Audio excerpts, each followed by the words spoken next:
Cordial saludo. Soy Diana Paola Avellatuta, estudiante del doctorado en Ciencias de la Educación. A continuación, desarrollo la actividad 4.2, que consiste en un video sobre la nueva forma de aprender e investigar en educación en el curso de Epistemología, Clasificación de las Teorías y sus implicaciones en educación, presentado al Dr. José Ricardo Alpucci.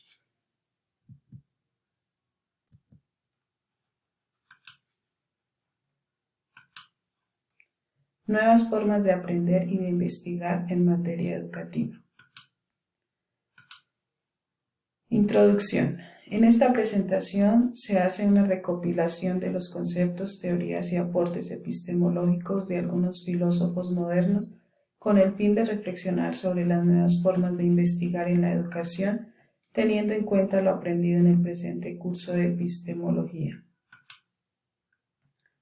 La reflexión parte de la filosofía y sus principales teorías, centrándonos en la epistemología, que es la rama de la filosofía encargada del estudio del conocimiento, de donde se genera la ciencia, la cual nos permite entender el mundo que nos rodea. Luego se retoman aspectos importantes de la epistemología clásica y el neopositivismo para cerrar con los aportes de Habermas, Popper y Bunge. Iniciemos. Entonces, partimos del concepto de filosofía. La filosofía se define como un sistema general de concepciones sobre el conjunto de los fenómenos. La filosofía se divide en tres teorías: teoría de la ciencia o epistemología, que estudia el conocimiento; la teoría de los valores o axiología, que estudia lo religioso, lo estético y la ética; y la teoría del universo o cosmología, que estudia el universo estricto. En esta presentación nos centramos en la epistemología. El estudio de la epistemología centra su estudio, valga la redundancia, en tres conceptos: en conocimiento, ciencia e investigación científica. Para comenzar, sobre la teoría del conocimiento, entonces, desde la descripción fenomenológica se plantean los problemas del conocimiento como una posibilidad del conocimiento que epistemológicamente plantea el dogmatismo, el escepticismo, el subjetivismo y relativismo, el pragmatismo y el criticismo. Desde el origen del conocimiento que se da desde el racionalismo, es decir, desde la razón; el empirismo, basado en la experiencia; el intelectualismo, que es con base en la experiencia y el pensamiento se genera el conocimiento; y el apriorismo, donde se tiene en cuenta que hay elementos a priori para concebir el conocimiento. Y en el problema de la esencia del conocimiento se dan desde las soluciones premetafísicas, soluciones metafísicas y soluciones teológicas. Bien, entonces, ¿cuál es el problema de la unidad de la ciencia? Para dar respuesta a este cuestionamiento nos planteamos dos preguntas. ¿Cómo comprendemos el mundo que nos rodea? Entonces, el mundo que nos rodea lo comprendemos a partir de la comprensión de los fenómenos descubiertos de la naturaleza. El conocimiento que tiene más validez es aquel que se realiza a través de la investigación científica. La otra pregunta es: ¿cuál es la mejor manera de hacer ciencia? La mejor manera de hacer ciencia es aplicando el método hipotético-deductivo, el cual es el método científico. Por eso es importante publicar los resultados obtenidos a través de la investigación científica, a través del método científico, y someterlo al arbitraje.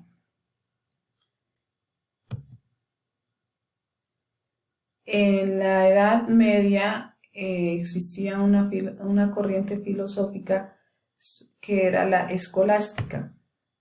Es importante que para aprender o para hacer investigación en las escuelas, en la actualidad se tenga en cuenta este método escolástico, el cual consistía en enseñar, primero en enseñar a leer, segundo, hacer preguntas con el fin de hacer cuestionamientos sobre las diferentes versiones y resolver dudas, y por último, hacer una exposición de ideas comprendidas a través de un método dialéctico, y esta exposición se hacía en forma oral. Se puede rescatar entonces este método escolástico en la actualidad en la enseñanza de la educación básica. También para aprender e investigar se deben tener en cuenta los aportes de la epistemología clásica. La epistemología clásica entonces nos habla de tres conceptos importantes, tales como ¿qué es el conocimiento?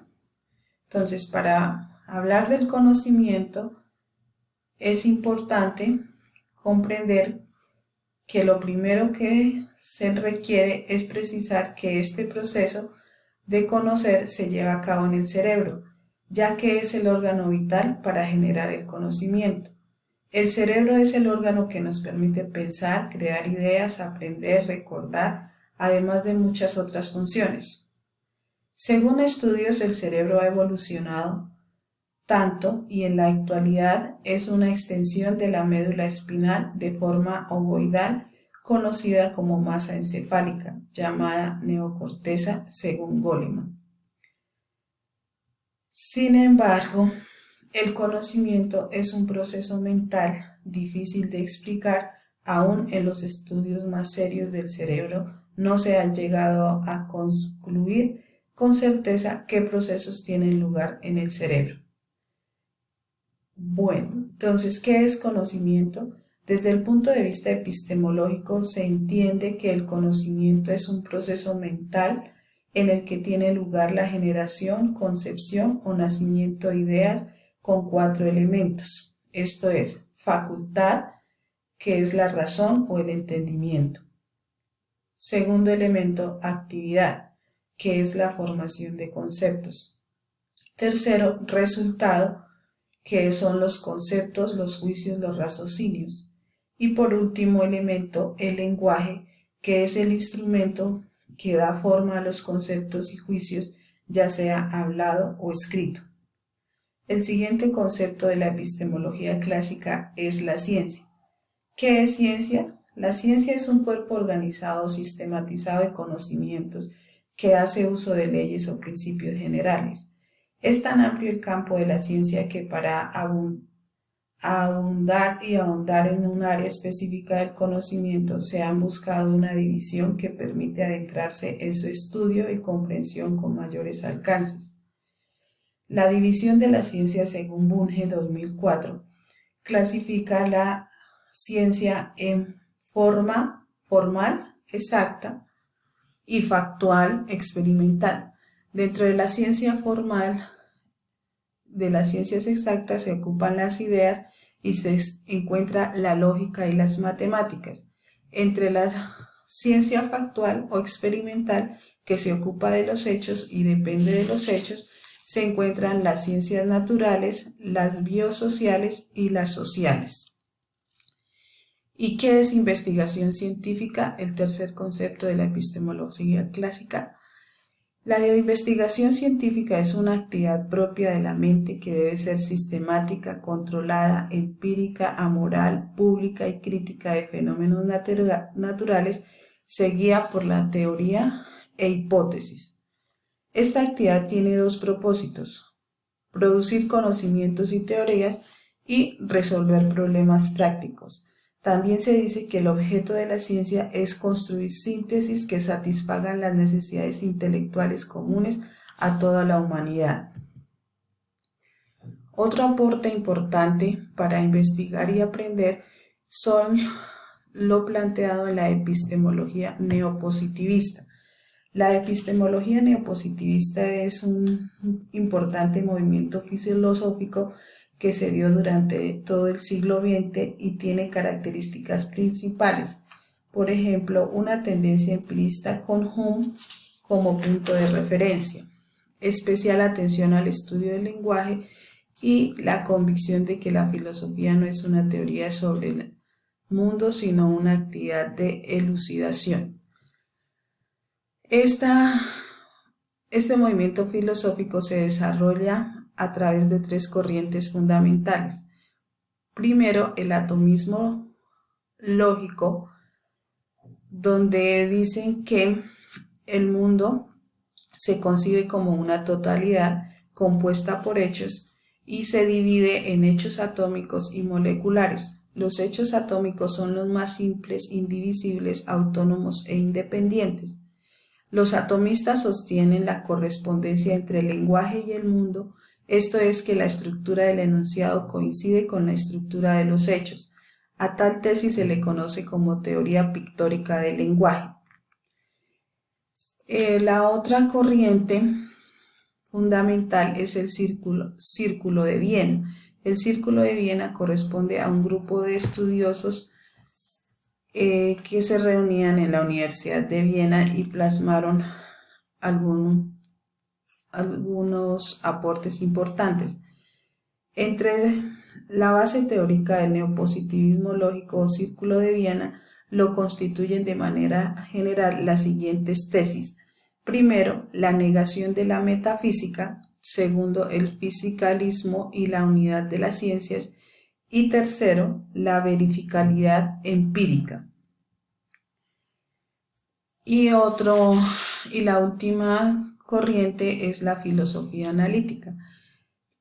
La tarea principal de la filosofía consiste en el análisis y la clarificación de los conceptos utilizados por la ciencia.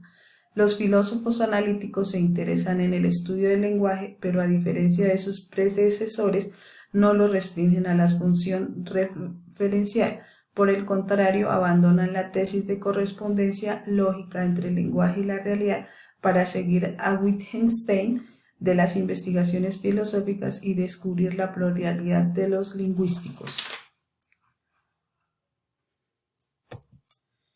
Bueno, y como parte final, entonces, para aprender e investigar es importante tener en cuenta los aportes epistemológicos modernos de Habermas, Popper y Mario Bunge. Algunos de los aportes de estos filósofos epistemológicos son: de Habermas, él propone tres modos de investigación: un interés técnico para el ejercicio de las ciencias empírico-analíticas, un interés práctico para el ejercicio de las ciencias histórico-hermenéuticas y un interés emancipatorio para las ciencias orientadas hacia la crítica. Karl Popper, él dice que el objetivo más importante de la investigación científica es resolver problemas prácticos del ser humano, y el método para hacerlo es el que él denomina tecnología de la acción gradual. Y Mario Bunge dice que el método analítico incluye el realismo, racionalismo y empirismo que se concentra en la filosofía analítica, esa filosofía que consiste en la utilización de instrumentos lógicos, matemáticos y lingüísticos. Bueno, con esto entonces presentamos nuestro recorrido por todo este curso de epistemología. ¿Qué conclusiones podemos sacar de este aprendizaje? Que todo educador que desea adentrarse al mundo de la investigación educativa está en la obligación de conocer las diferentes corrientes epistemológicas con el fin de darle un camino a su trayecto investigativo. De acuerdo con lo aprendido en el presente curso, el neopositivismo es el movimiento filosófico más reciente. Otro aspecto importante en el ámbito investigativo es que las creencias, los presaberes, o mejor dicho, el conocimiento común, es el inicio para llevar a cabo una investigación científica. Por tanto, en el ámbito educativo, todo aquello que sucede alrededor de la escuela